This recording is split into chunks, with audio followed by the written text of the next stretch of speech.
Bub. We're live. How about that? Good morning, everybody. We're coming to you live right here from inside the main build facility of Bubba's Exotic Motorsports. I'm Tom, and we all know the recovering, somewhat sick Master Bub. Good morning, Bub. How are we doing today? Doing pretty good so far, man. Just working away, cranking stuff out already. A lot of good progress this morning. The work is flowing here at BEM, dude, so we're loving it. How you feeling? Better? Why is that light not on? I don't know. How you feeling? Better? No, I'm not feeling better at all, dude. Yeah, you did stay late last night again. Yeah. You finished the paintwork on the Monkey in Paradise Challenger. Yep. That thing just went up for alignment, Bub. The car that was totaled beyond repair, you took the time, the energy, the money, and the effort to make that all Mopar again, and we're going to talk about that. Ladies and gentlemen, this episode is brought to you by Bubba's Exotic Motorsports. That's bubbasexoticmotorsports.com. Please join us on our website, bubbasexoticmotorsports.com. You're going to start seeing all the exciting Nitto product line going up. We have product going up for all the major manufacturers, body kits and everything like that, Bub. That's right. There's great stuff because in celebration of this year's SEMA, we have been contracted to build 4 cars for SEMA next year, one of which is going to be a Challenger. Yeah, man, looking forward to it. You know, SEMA was a great trip for us. We had a lot of good exposure out there, man, a lot of good TV coverage and magazine coverage, calendar coverage. So we made a footprint with that S550 Mustang that all the sponsors threw into, and now we're being asked to do it again with 5 more cars. So it's going to be insane, dude. You know, getting those things built, getting them done, and you know, keep cranking out here all the client rides at the facility as well, man. It's a lot of hard work. They're up there on the whiteboard yesterday. I talked to Glenn Steto over at Steto Autosports. I spoke to the guys at Extreme Dimensions. I mean, I was on the phone with all of them yesterday. Talking about it, some big exciting things happening at Palm Beach International Raceway as well. Ladies and gentlemen, the show is also brought to you by Miss Outlaw Boutique. Robin and Layla have it going on at the boutique. They just ordered some new clothing for the winter line. If you have winter here, but you can still travel to the Northeast and colder sections of the world with the great stuff at Miss Outlaw Boutique. And they are located at 1200 Town Center Drive, Suite 108, 561-660-6695. Go online, MissOutlawBoutique.com, and see all the great stuff going on. And finally, Bub, the Guinness World Record holding largest cars and coffee event in the world, where the Bubba's Exotic Motorsports SEMA 17 Mustang, the world's only 600 horsepower stock block EcoBoost, will be unveiled. Yeah, man, it's that's going to be a fun one. You know, that's November 19th. It's like 2 Saturdays from now, Sundays from now, whatever it is, man. It's going to be a lot of fun. We're looking forward to get out there. I know the guys at MIP are looking forward to finally getting that Challenger out there as well, so it's going to be a lot of fun where everybody's going to have a great time out there, take the rides out, show finally the SEMA build that was not unveiled yet to the public will be publicly unveiled there at Cars and Coffee at Palm Beach. So really looking forward to it, man. It is the car that Asian, Farm Truck, at Michael Anthony, all of the big wigs that were at SEMA came by, saw, and put their personal stamp of approval on, Bub. Yep, really cool. So it's very cool. Bub, yesterday we talked a little bit about camshafts and crankshafts and the ability to what those function. And as you mentioned, the camshaft is the heart or the body of the build, and it is where you started. This particular vehicle was sold at Barrett-Jackson. It was purported to be a 383 stroker motor. However, your research has uncovered what, Bob? It's definitely not a 383. Okay. So this thing, you know, just starting with basics, man, you can look at, you know, engine casting numbers. That's going to give you a really close idea of what it is that block was cast for, what era, what time frame. This was 67 to 69. The block was itself. Haven't checked to see there actually is a casting number on the front of this motor that may be back to the VIN on this car. It is possible. So we haven't really checked that side of it yet, but I am going to check. It's like a 7-digit VIN with some date stamps on it as well. That tell you exactly if this motor was from this car, but we do know it is 67 to 69 small block Chevrolet SPC, and this thing was either one of 3 options. It was either a 302, it was either a 327, or a 350. That's what that casting number is on the back of the block. That is what it came from. And a lot of people wonder, like, how did it come up with a 383, right? So if you took a 383 and you go with a 3 3/4 inch stroke from the original 3.480, just under a ½ inch, then you've created a stroker motor going to a 30 over bore as well. So you have to complement not only the 30 over bore, but also with the longer stroke. When you say 30 over bore, what does that mean to the average person? So that's 30 thousandths of an inch larger in its piston diameter. So and you don't want to 4-inch goes to a 4.030. And if you go much beyond that, you start compromising the integrity of the inside of the cylinder walls. They'll blow themselves to pieces. Yeah, I mean, you can get these things up to 60 over. You know, a lot of people do. They'll get them up to 357s, you know, even larger 360 motors. You can get them up there. This one, however, we did measure stroke as well as the casting numbers, which gave us our baseline of either 302, 327, 350. This is a 350 engine. It was a 4-inch factory bore. It does have a 3.480-inch stroke to it, so this is nowhere near a 383 stroker. It gives you This what? is nothing more than a 350 bored 30 over. Great setup, flat top pistons, 4 relief valve for the valve intake and exhaust valve clearance on the cylinder head side, so it has a great setup in it, but it's only producing 355 cubic inches, not 383. It's not a high revving, just ball busting stroker like a lot of clients really want in their cars. This is a very good build for a street car though, with what it's set up with a 4-speed, 373 gear, going to be really fun for the client at the end of the day. However, Bub, it was not advertised Not at as all, no. it was documented and written down as a 383 Yeah. professionally built motor. So I am going to talk, I'm going to Well, we knew it call. wasn't professionally built by the way it was built. That's correct. I could tell you that from the start. If you Timing can't- was completely Listen, if off. you can't figure out how to put your cam in and match it with your crank gear, you definitely don't know what you're building. And we're going to show you, ladies and gentlemen, in just a moment, what that looks like. We've left the motor open, as we promised you we would. Yesterday, we talked a little bit about camshaft science and technology here. That's right. And that this lobe was completely worn down, so there was no way this could have run properly, just to revisit that episode. One of the other things that we found, ladies and gentlemen, in this build, which was a clue as to how it was built, were these two valve cover gaskets. One of these valve cover gaskets is blue, one of these valve cover gaskets is orange, indicating two different styles of valve cover being used. Yeah. Bub, why did that happen? Somebody didn't care, dude. The fact of the matter is, what you're seeing here is a very quick sign of, if this was a brand new built motor with 31 miles on it, either you, A, didn't buy the parts right the first time and only had one gasket, probably not the chance because they come in pairs. That's right. Or B, you've already gone inside of that motor previously to try to address a problem, and that was one of my first indications that there was something wrong inside of this motor, because not only did we start by seeing, just by removing the valve covers we talked about on our last episode, that I went through and just my basic fundamentals, because there was exhaust popping through the carburetor. A lot of the times that's either over-revving a motor, throwing off an exhaust valve. You can go through, pull your covers up, very quick sign to see if all your rockers are in place, 16 in total on this motor. It's an 8-cylinder, 2 per each. So you have that problem there, but then when you start looking at the fact that your gaskets aren't right, you know something else is going to be wrong inside that motor. We looked deeper, we saw with the push rods, sometimes push rods actually rub a little bit on your head gaskets or on the cylinder head as they pass through where they travel, right? So you're holding it in your hand, so now this lower portion, where you can see it's been rubbing on something clearly, was on the bottom side. Well, if this was a brand new motor with 31 miles on it, there's no chance that you would have rubbed this much and had nothing rubbing on it, right? So you could already tell somebody had been in this motor, took the push rod out one way, they stuck it back in another way, and that gave me clear indication someone's already taken these out more than once. This is, ladies and gentlemen, what we call a push rod. You can see right here, Bub, this is 8 inches long, 8 inches long. And what it does, a hydraulic lifter sits on the bottom. So when you're told you have a solid lift cam, you do not have a hydraulic lifter sitting underneath of it. That lifter is pumped up with oil and what keeps a motor sounding quiet. Previously, in the old days, you would hear ticking from the valve train, and you had to adjust these often because the hydraulic lifter had not been invented at that time.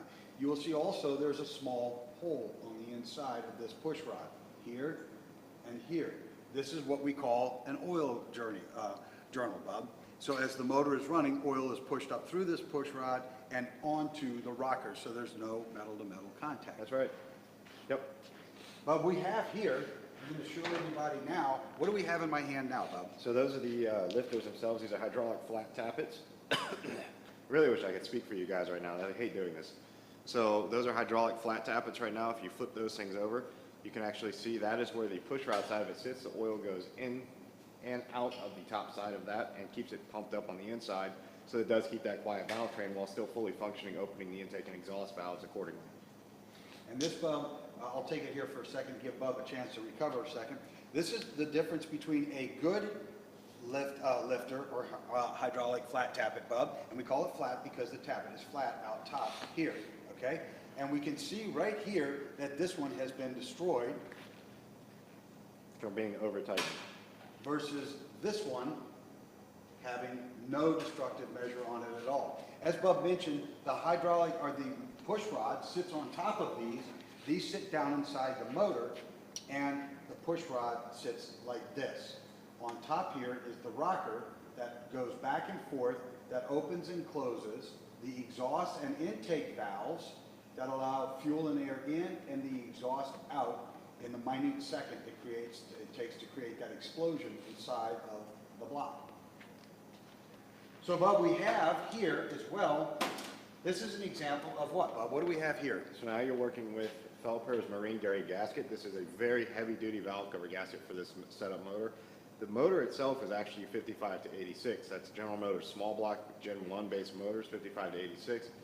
The heads that are on this motor are from 86 to 95. That was when they switched into a 4-bolt center bolt style valve cover, which you found a lot of on Camaros, Firebirds.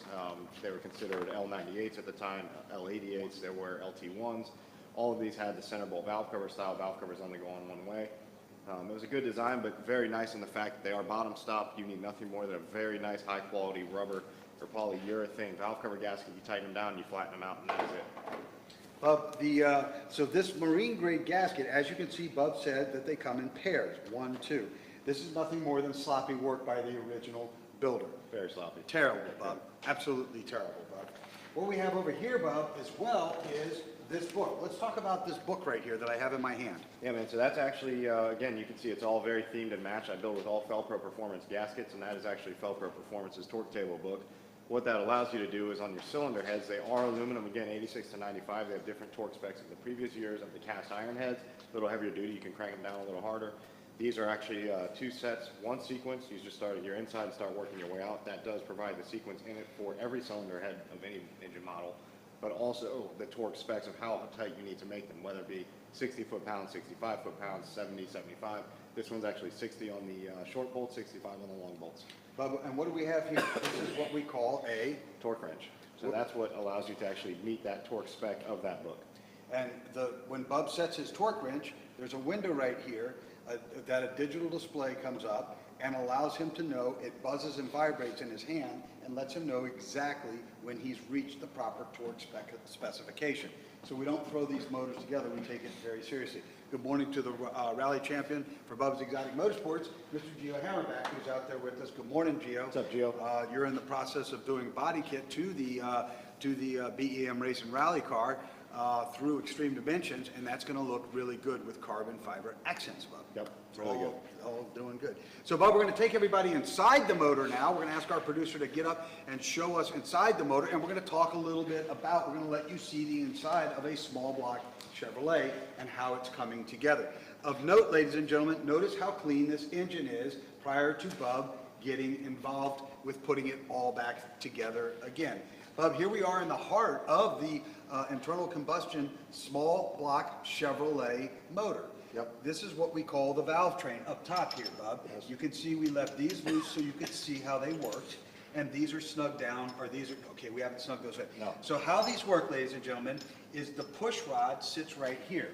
This push rod, which sits on the bottom of this hydraulic lifter, sits down here, and the cam rolls around and pushes this up and down, which in turn allows these to rock back and forth. If they're loose, you'll get a clatter.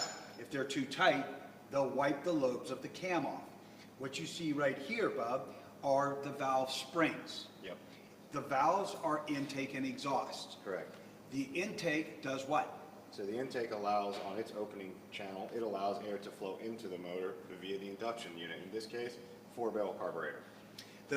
This would be the intake side, or the smaller would be the intake or the exhaust, Bub? So this is actually on your top side. These are your water ports across the front. These allow antifreeze to run back and forth from cylinder head through the block, continue circulating, continue out through your water pump, through your radiator. This keeps the motor cool. You have your front and rear intake ports all the way across. So this would be on small block Chevrolet. You're working with 1357, 2468. Water jackets at the rear as well. These are blocked off for the exhaust ports. A really good idea in today's world with carburetors having electronic chokes. And then on the opposite side, the side of the valve you don't see. So this one here is your intake. The one you don't see, your exhaust, is where your exhaust would actually meet on the edge of the motor. This would be where your header tube is. Correct. Again, 1357. So down through the intake manifold and carburetor come the air and fuel. The explosion takes place inside the cylinder here, Bub. Yep. This one rocks. It just lets enough of it out so that the exhaust goes through the tailpipes. That's correct. We have here, Bub, these are what we call the cam and crank gear. The cam gear, the cam is crank is much larger than the very small cam. 4 times resolution for 1 time on the crank. This is what was not lined up properly and caused all the damage to the motor. That's right. So this is, these are very important. There's multiple positions on your cam and crank gear. Many double roller, this is a double roller timing set. You can see there are 2 sets of teeth, front and rear. It's a double roller, very upgraded, strong setup. More than this motor needs. It would have been nice on that 383 stroker. Right. So at 12 o'clock on the crank itself, the crankshaft has a dot on this gear indicating top dead center. Before this cylinder head was on, you could visually and using special tooling confirm that 12 o'clock on your crank gear meets the top dead center of your piston, meaning that the piston itself is all the way up flush with the deck of the block.